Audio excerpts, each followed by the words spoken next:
Chair, may mga nakagraduate na po. And right after siguro, after 2022, we gradually shifted to Full face-to-face. face-to-face. Opo, opo. Okay. And just to tie this all in, pag merong gustong mag-offer ng program na ganon, then you just apply properly because mukhang okay naman. Mukhang it fits naman certain profiles. I already mentioned that. We'll leave that. Okay.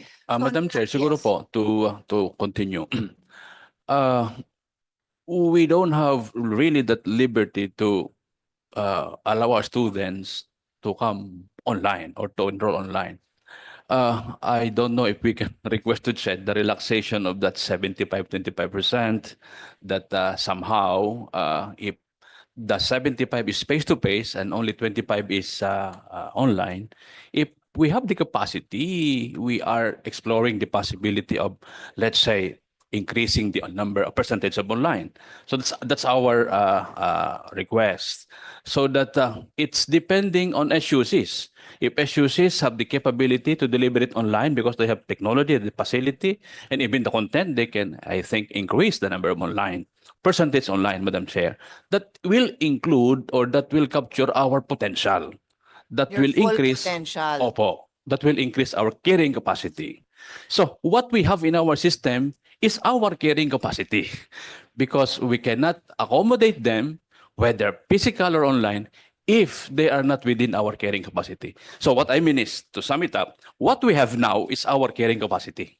Yeah, so this deficiencies that you are requesting to be budgeted is because nga nag-accept kayo ng beyond your carrying capacity. That's maybe interpreted as beyond the physical Beyond the physical physical. carrying capacity. But we accommodated online, so it expands our potential to accommodate Okay, students in our okay. system. Noted. So, 2 points. The first is a reiteration of what I already said 10 minutes ago. I leave that up to Ched.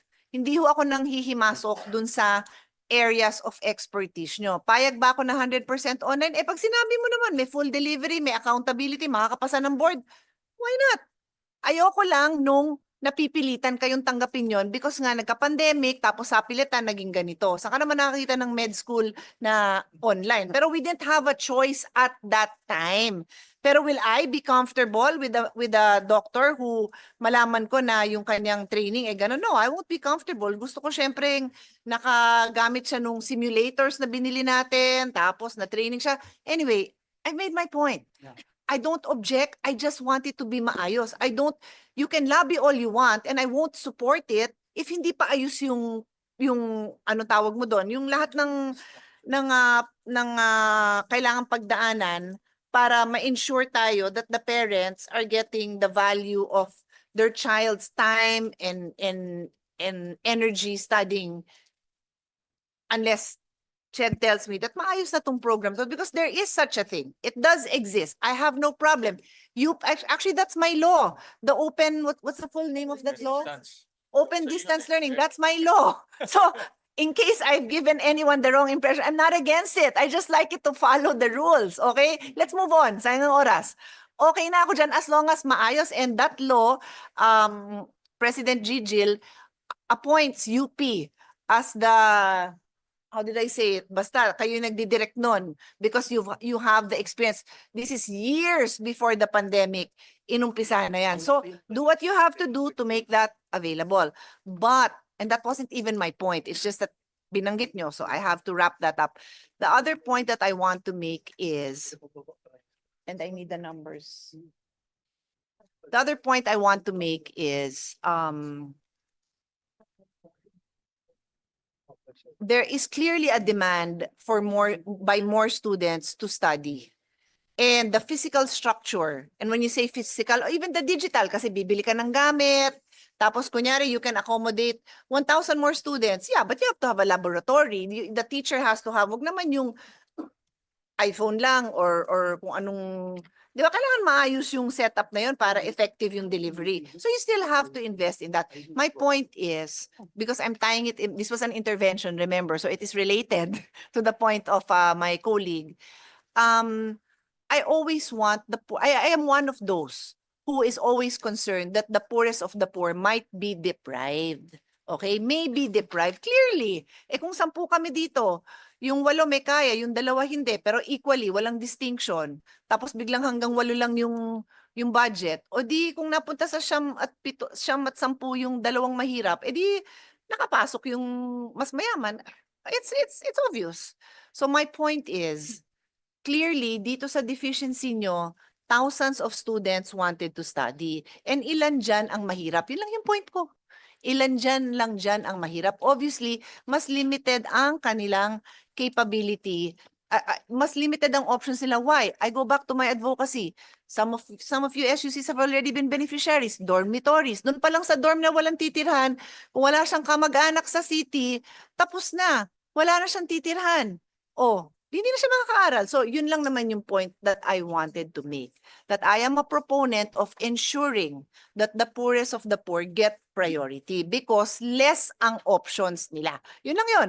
Yung mayaman, baka may kotse, baka may pamasahe pang sakay ng bus, baka may budget pang dormitory, may budget pang boarding house. Yung mahirap nga, wala.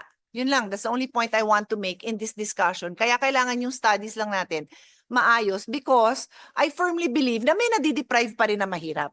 Yun ang paniniwala ko. And I don't think there's any study that will convince me na hindi nadideprive ang mahirap hanggat may mga mayaman na mas nakakakuha nun. Yun lang yung point ko. Okay? We can go back to you. Thank you, Madam Chair.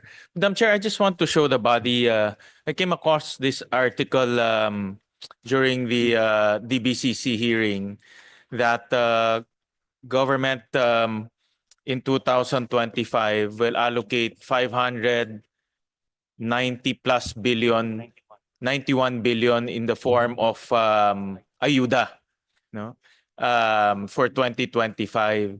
And of course, ayuda has its purpose. Meron siyang layunin, meron siyang direction. But we all know that ayuda comes in the form of pagbibigay ng ayuda, no? Pagbibigay ng payout. If you compare that to free higher education is an investment.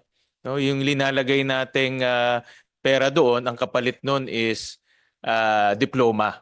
No? So just to compare free higher education and ayuda, the free higher education will yield the country more students who will graduate with a diploma. And that will enable them to look for meaningful jobs in or outside of the country.